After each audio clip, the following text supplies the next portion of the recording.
Hello and welcome to 15 Minute Gamer. My name is Tony and this is 15 Minutes with 15 Minute Gamer. Today, because there's not too much in the news, basically I'm just going to talk a little bit about Mass Effect Andromeda. Then we're going to move into a little bit of a rant slash talking about early access games. So let's first just talk a little bit about Mass Effect. I really liked Mass Effect 1, 2 and 3. I didn't even mind the ending of Mass Effect 3. I know loads of people are like, that was terrible, get it changed, death threats here and everywhere. I didn't mind it, I thought it was alright. I mean, it wasn't the best, but I've seen a lot worse endings in games. And also, with the way I play games, I tend not to complete games, because I get really bored of them.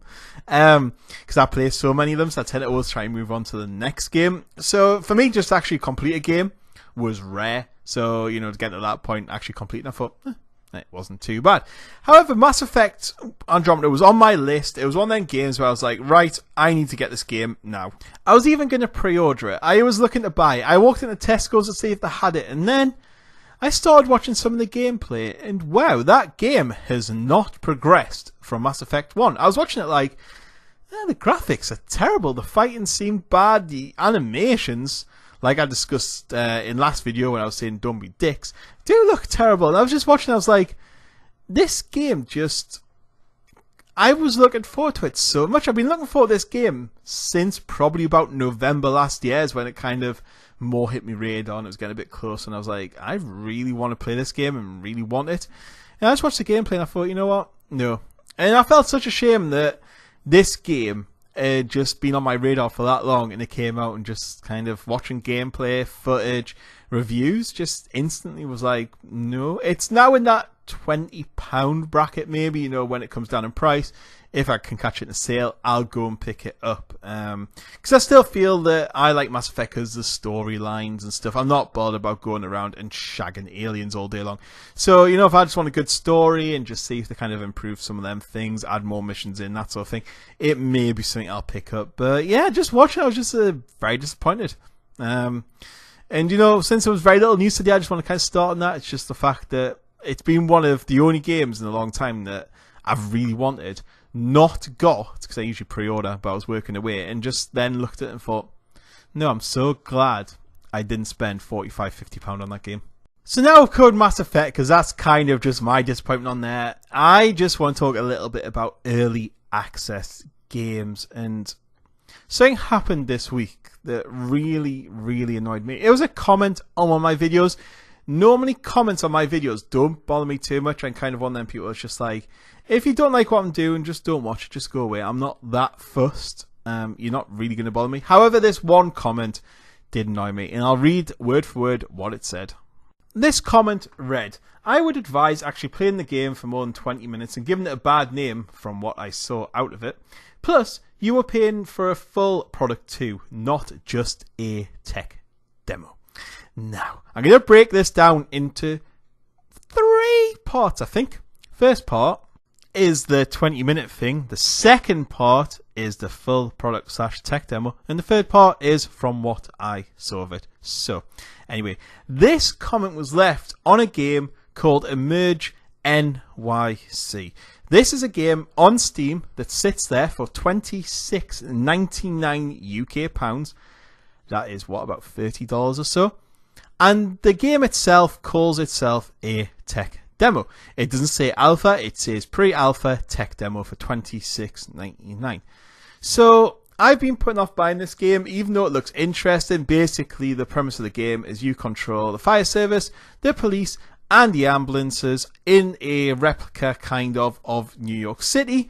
You can jump into any fire engine, any police car, and any ambulance. However, half, if not 3/4 of New York City, the inner side of it, is not modelled. It's just grey buildings. There's nothing there to see. You can't get out of any of your vehicles. You can only see inside views of just the fire truck. The physics, when I've been watching other videos, just look terrible. There's no fires to fight. There's no crimes to respond to. There's no medical emergency to respond to.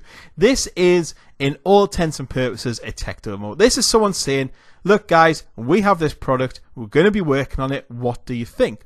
That is fine. What's not fine is the fact that somebody is charging $26.99 for that privilege. If it's an early alpha and there's a little bit to do, if there's a little bit of this to do, yeah, fine. So I've been wanting to buy this game for a while, but I said the $26.99 was just that big push of that's a lot of money to spend on just a tech demo. However, I had a bit of money in my Steam wallet after refunding a game or two. I can't remember what I refunded, but I picked something up. So I was like, you know what? I think now's the time to go and pick up this game.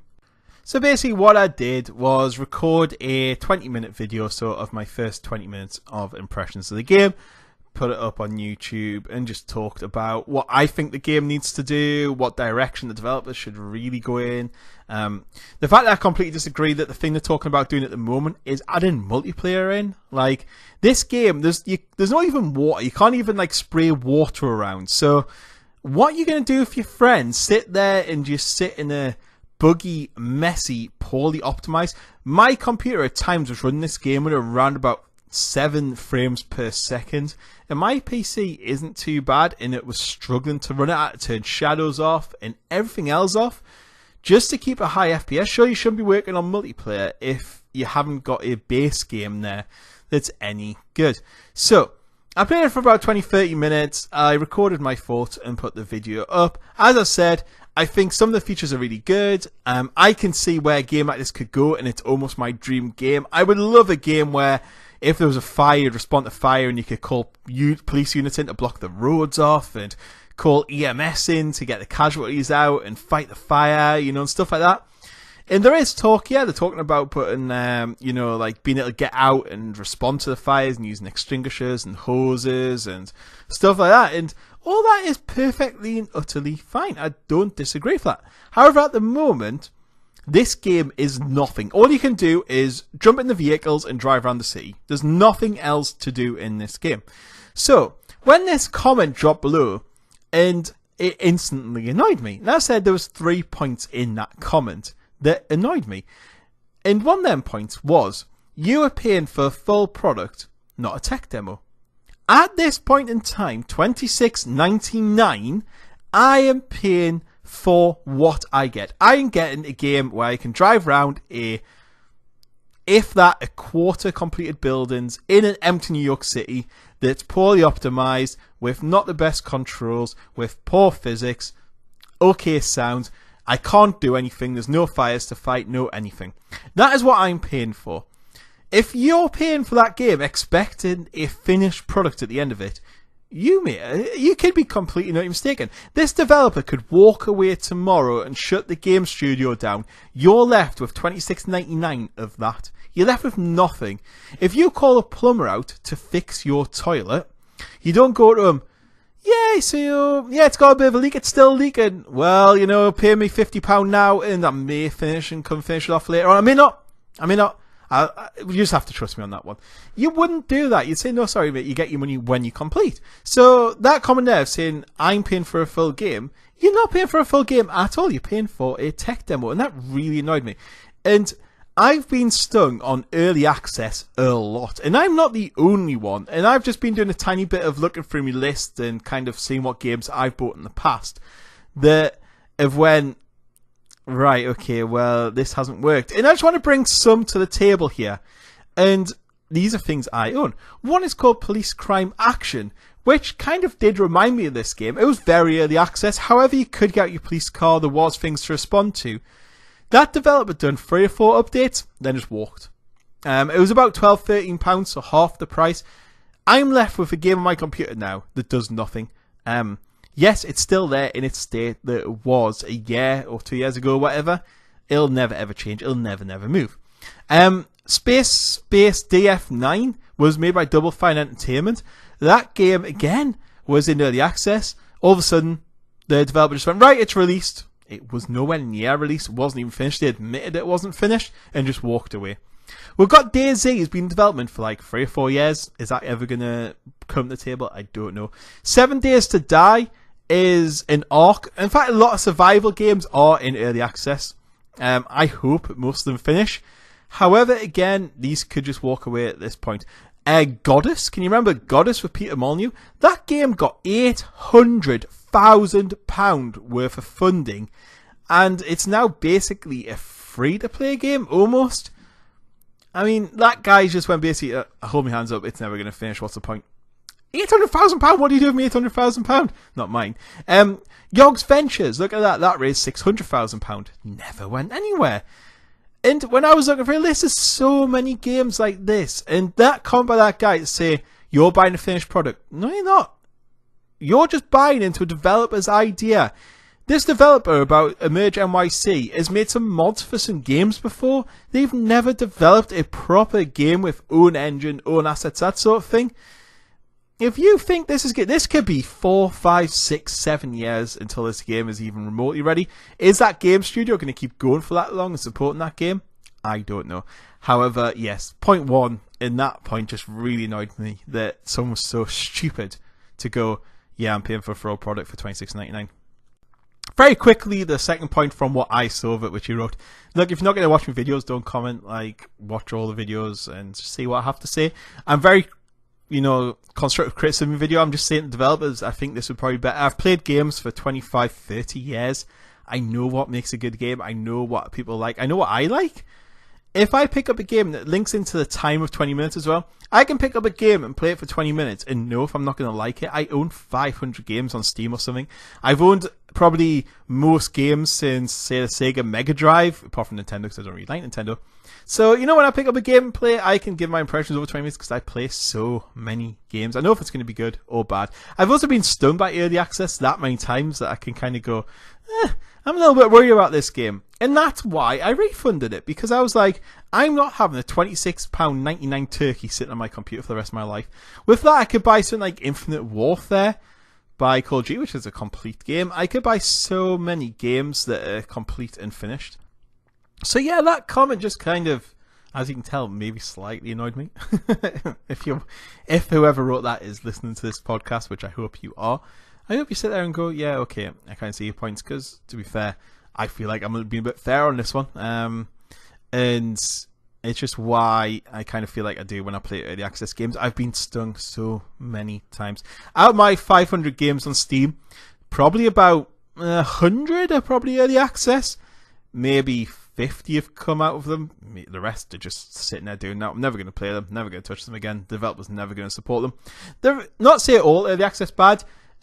Prison Architect was amazing. The developers were the best developers in the world. They put videos up every single month explaining what they were doing, where they were going. They had a clear goal. They were like, look, we're going to finish it by this point roughly. We want to add in this and that. And they've released a full product now, and even went to console as well because it was that popular.